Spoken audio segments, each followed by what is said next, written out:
ఏం కూర చేసుకుంటాను? వంకాయలే ఇక్కడ రొయ్యలు ఉన్నాయిగా. ఈ కూర లేసుడేనా?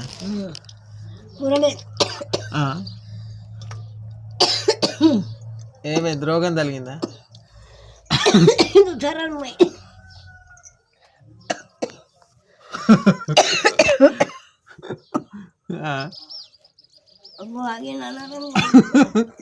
ఏమైంది?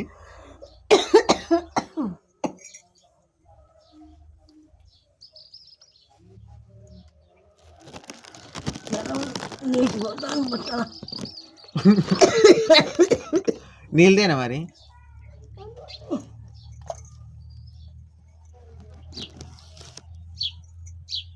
ఈ కోసి నీళ్ళల్లో ఎందుకు ఎత్తాను? కడగద్దాం, కడగండి తింటాం.